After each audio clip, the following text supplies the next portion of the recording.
Hello, welcome to episode 128 of the Craft House Magic podcast.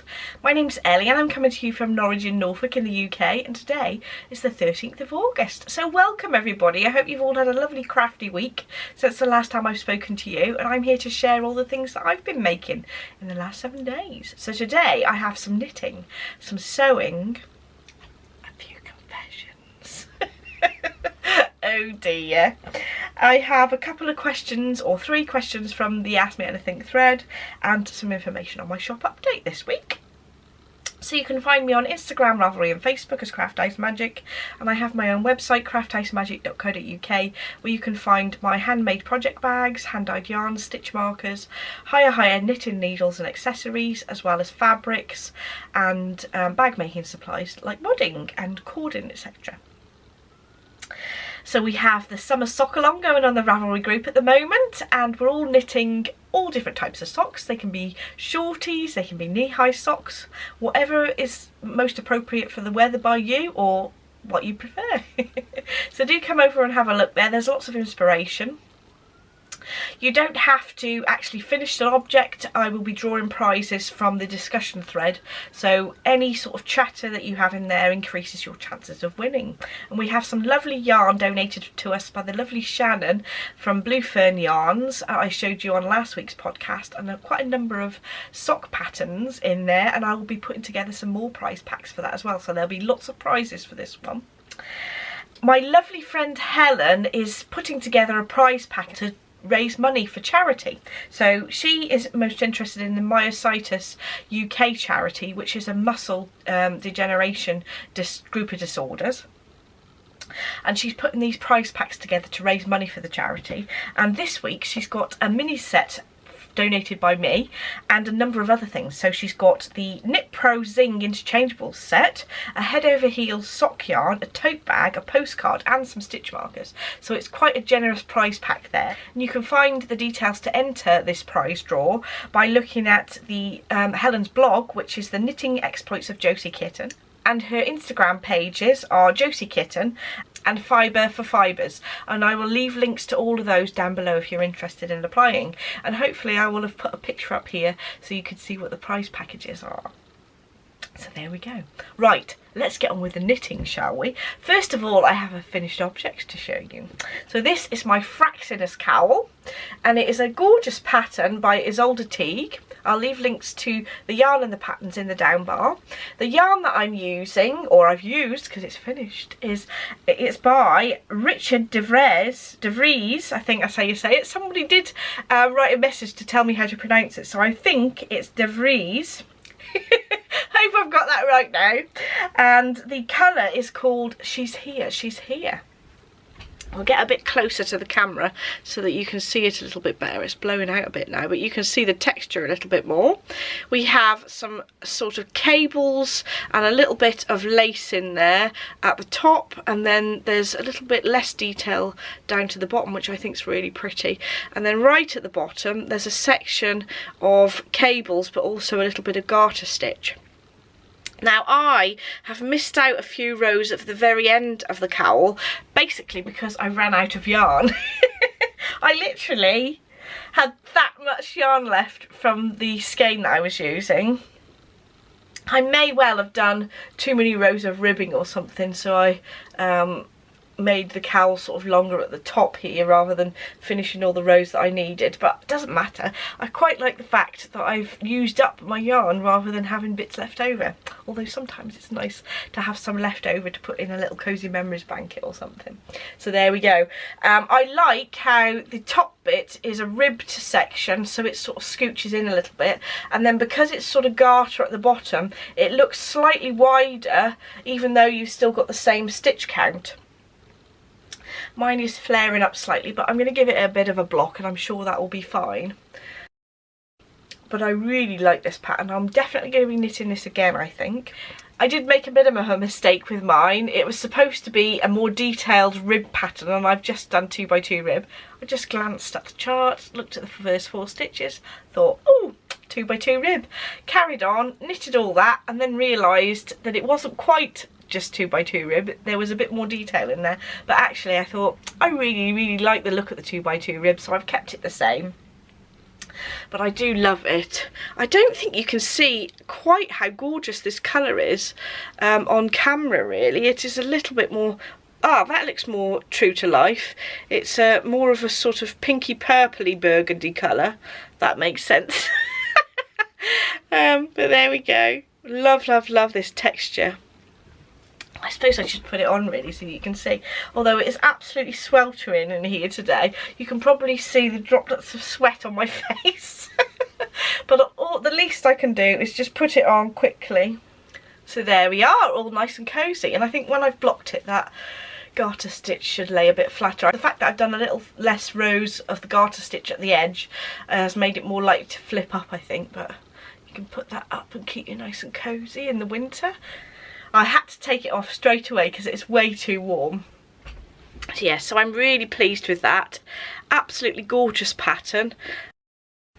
And I'm definitely going to knit that again. I might even knit some for sort of gifts and things for Christmas. I think that would be a lovely gift.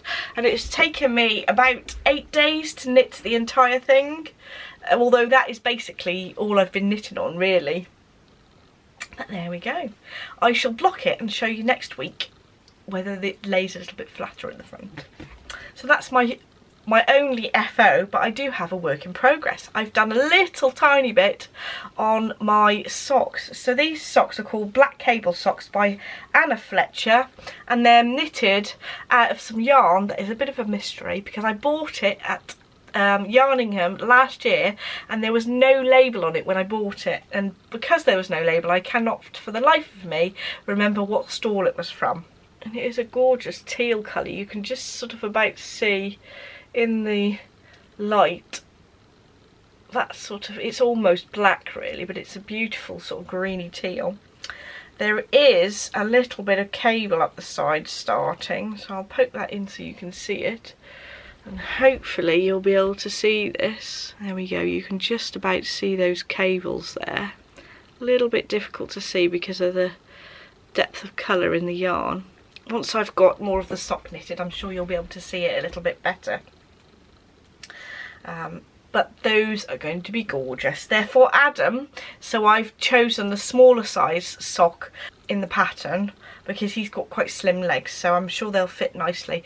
And they've got a nice ribbed texture all the way through the sock with the addition of the cables, which I think will look absolutely lovely. So that's my second knitting project, and that's all I've been working on this week. I was mad trying to get this cowl finished so that I could tick it off my make 9 list. I think that's number 5 of my make 9 now, so I'm getting it there slowly. I've done 7 of my 9 make 9s in terms of dressmaking, and I think I've done 3 in terms of my sort of general sewing, so I'll have to get on with those projects before the end of the year.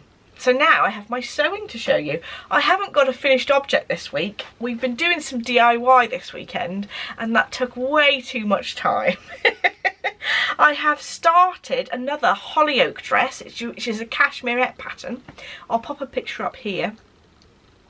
I previously made a black and white version just to test it out in some rayon material, which was a cheaper material, so I didn't mind it as a sort of wearable twirl.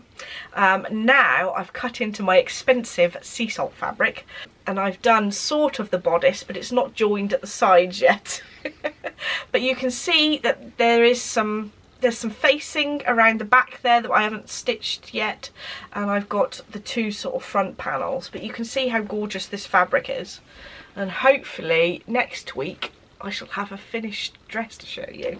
Thought I'd better get it finished by the end of the summer so that I get a bit more chance to wear it. Knowing my luck, it won't be very warm at all once I finish this one. But I do love this. I love, love, love this fabric. And actually I did buy 6 meters of this in total, and I managed to get this dress out of a 3 meter piece. So I'm really glad about that. So SeaSalt, they sell their fabric in 1 meter and 3 meter sections. So I bought 2 lots of 3 meters. So it's already cut into 3 meters. So one of the pieces I used for this dress, and it's brilliant that I can get pretty much a maxi dress out of 3 meters as well, because it's a panelled skirt, and you can, because it's not a directional print, I could put the pieces in sort of opposite directions and make the most out of the fabric, which is brilliant. So basically the Holyoke dress is a button down dress at the front, and you can actually stitch down the buttons so that it doesn't gape at all, which I did on my last one, which I just like that extra bit of security really. I will pop a bit of footage of the black and white spotty one that I previously made here of me doing twirls in the garden so you can see the shape of it, and hopefully next week I will have finished that version and be able to show you that. So this SeaSalt fabric, which is the sort of a navy with daffodils printed on it, this is a cotton linen mix, and it's a relatively drapey cotton linen. It's not a very thick material, and the last one I made was a rayon, so that's a very floaty drapey material, so it'll be interesting to see how different they look.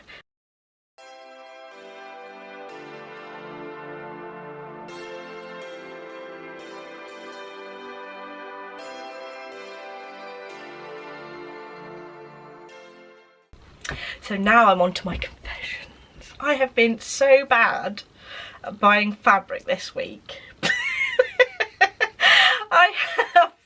I bought this, actually I ordered I think a week on Sunday, and it only just came at the beginning of this week because there's still a bit of a delay on postage with the coronavirus. But I have ordered another 2 lots of fabric from a couple of different companies since then, so next week I'll probably have quite a lot of fabric to show you. Oh dear. So this fabric that I'm going to show you is from a company called Rainbow Fabrics, and that is the leaflet that came with it. I will leave a link to their website though in the down bar. First of all, I wanted some plain sort of viscose rayon fabric to make a hack of the Eve dress, the sew over Eve dress into a top. So I've bought a couple of meters of this lovely bright pink. This, I probably could have done it in 1.5 meters, but I bought 2 meters just in case. But I bought 2 meters because I couldn't buy less than 1 meter increments of these fabrics because they were quite inexpensive, which is lovely as well. So I might even be able to eke something else out of it, you never know. So that was the pink viscose.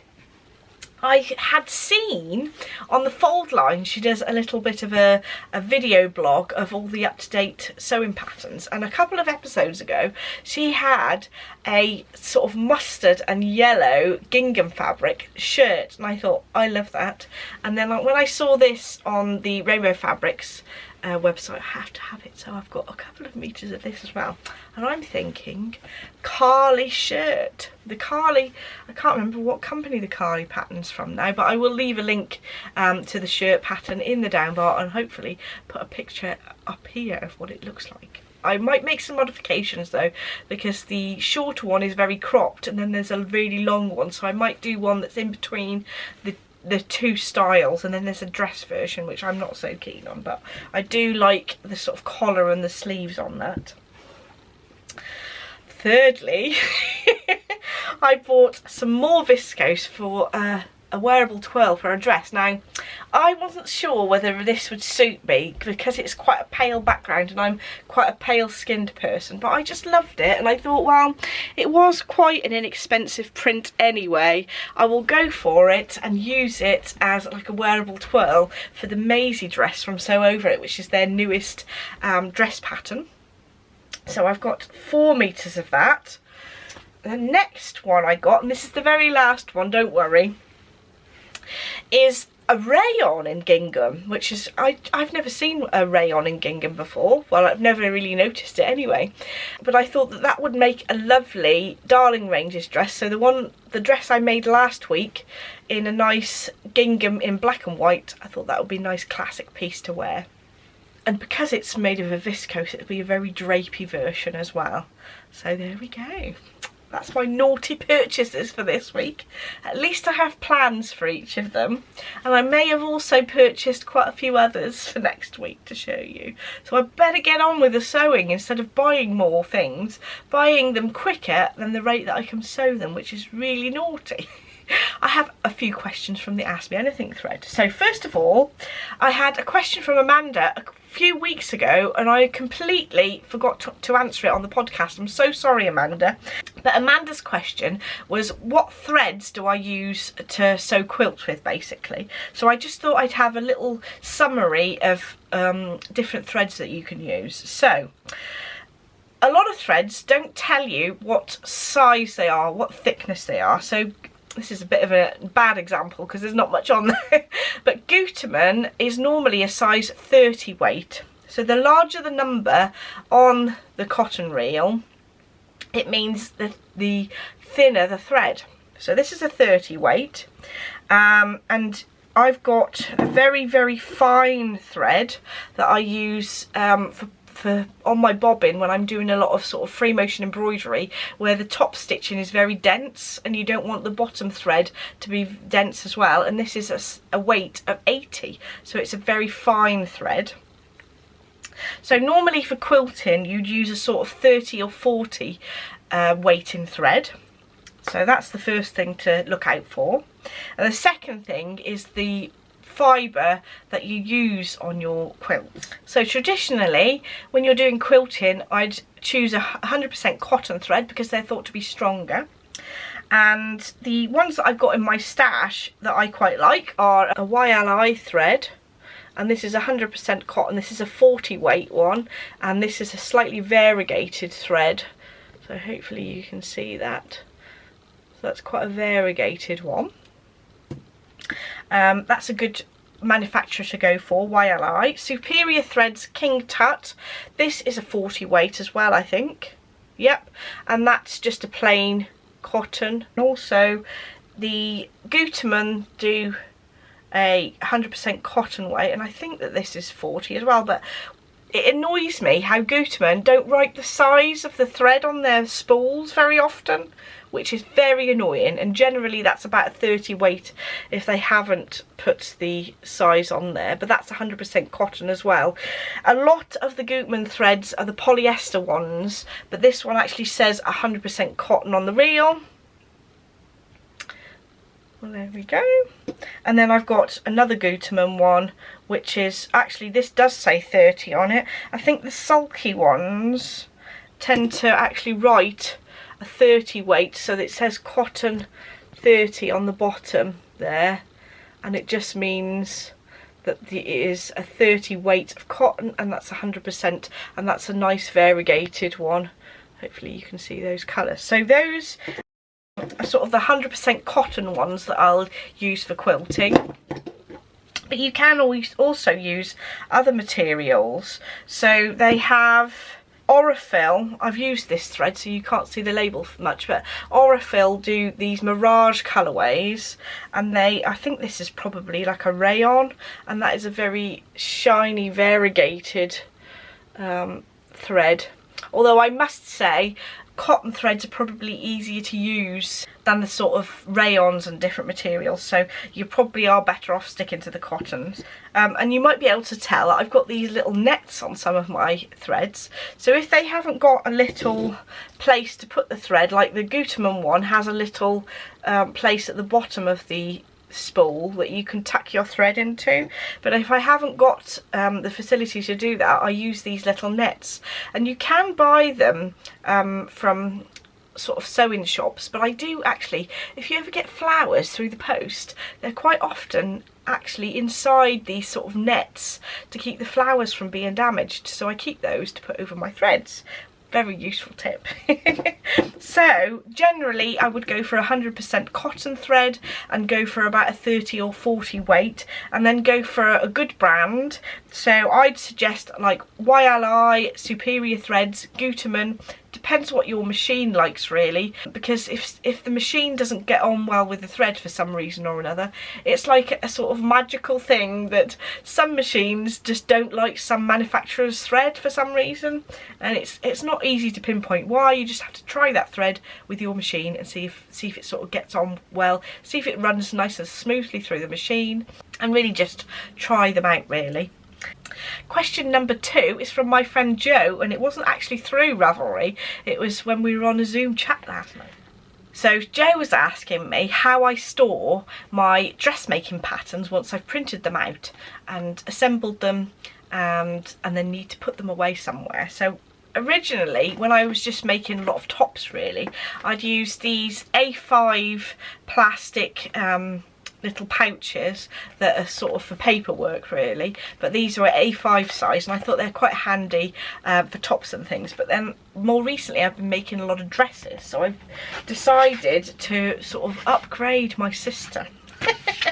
And I found these plastic pouches, and these are made of recycled plastic, which is a lot better for the environment, and they're called the Rapsico 3-flap folio wallets, and this one I haven't used yet, but they've basically got 2 elastic bits around the side, a flap at the front, and then there's these plastic sort of folder bits that can contain your pieces of paper, and actually if they get quite thick they can take quite a lot of paper in there, with it being a dress that it needs to hold quite a lot of paper. So I've started using these and I think they're quite useful. This is just a sticker that's removed, but this is a plastic sort of place to put a label, and I normally write down what the pattern is in there and sort of what size I've cut. The set that I bought last time, this has actually got 2 sets in there. They've got quite a nice range of colours, so they've got a lovely turquoisey colour, which is always good. A pink in there. So you normally get one of each colour, but I bought 2 sets this time because I've just been buying so many more dressmaking patterns lately, so I thought I'd stock up. Purple and then the navy. So I'll leave a link to that listing on Amazon in the description bar if you want to buy some as well. But I did pick up these from Poundland, I think, when I went to shops more often. For tops and things. But even this one, the Tobin sweater by Cashmerrette, you can see how I've just written it in some pen at the top, and I've got it stored on my shelf and I can sort of see what they are and grab what I need. But even this one is just a top, but it's getting a bit thick, so the larger ones are ideal, I think. So lastly, Katie was asking me, how do I keep cool and for knitting in this very warm weather that we've got in the UK at the moment? Well, I just stay in the cool air and put my hair up so that it's not on my face. And knit on something that's quite a small project so that you haven't got a lot of weight on your lap, so that you're not increasing the amount of heat that's around you. I think that's as best as I can do. I'm sorry they're not very good tips, Katie, but that's what I'm doing. Just have my hair up, wear nice cool airy clothes, and knit something that's not too big and bulky. So if you're knitting something like a blanket in little squares, that's probably ideal really, or some socks. So I just have the information on my shop update now at the end of the podcast. So I still have some of the Mistletoe Kisses advent calendars left in the shop if you're interested. So the idea of Mistletoe Kisses is that there is a spark of joy when you have that kiss under the mistletoe at Christmas time, and that I'm making these collections of little bags that are supposed to spark that little spark of joy every day when you open them during Advent, or those 12 days of Christmas, whichever you choose. So there's a choice between 10 gram and 20 gram minis, but unfortunately there's no 20 gram minis left at all. They're all just 10 gram ones in the shop at the moment, but you do still have the choice between the 12 days of Christmas or the 24 days Advent, with the choice of the addition of that 100 gram skein for Christmas Day. With the Advent, you'll either get the 12 days of Christmas little bags or 24 little bags, and they'll have the odd little prezzy in there in addition to the yarn, and also the pattern for my knitted wrap, which is a surprise. So that pattern will come out at the end of November, and I will release a pattern you can purchase separate at the end of November as well, but you get it as a sort of additional free add-on to the Advent if you purchase one of the Advents. We also have a few of the Mistletoe Kisses sock sets that are still available, and you get to choose between 3 yarn bases: merino nylon, BFL and nylon, or stellina base, which is merino and nylon as well. And you'll get a project bag, which is a mystery, but it's basically mistletoe themed. You will get the sock set, which is 100 grams plus 20 gram mini, and also a sock pattern, which I'm leaving as a surprise until November, but it will be released in November as a pattern you can purchase in November as well separately, but you get it as a sort of a free addition to your sock set and bag kit. If you have any questions about these Mistletoe Kisses sets, do drop me an email on crafthousemagik@gmail.com. I'm happy to answer your questions. So on the website at the moment, there is still a shortage of the merino nylon base. The merino nylon that I've managed to get from my undyed yarn supplier has gone for the Advents and the Mistletoe Kisses sets so far. So once I then have a new stock on those, everything else will be listed, because basically I dye all my yarns to order, so you can choose whatever base you want for whichever colourway that's listed on the website. But at the moment the merino nylon is in low stock, so once that's back in stock, which will probably be a couple of weeks, once I've made sure that I've got enough yarn to supply all the advent kits and the Mistletoe Kisses sock sets, then it will be back in stock for all the other colourways as well. So if you do want one of the Mistletoe Kisses Advents or the Mistletoe Kisses sock sets, do pick one up before the end of the month, because I will be taking those listings down at the end of August if they haven't sold out by then. So if you are interested in getting one, I'd advise you to order one as quickly as possible, because the Advents have sold quicker than I anticipated this year, much quicker than last year's. So I think that's quite enough waffle about my shop update, but thank you so much for watching. Don't forget to like and subscribe if you'd like to see more, and I shall see you in the next episode. Bye!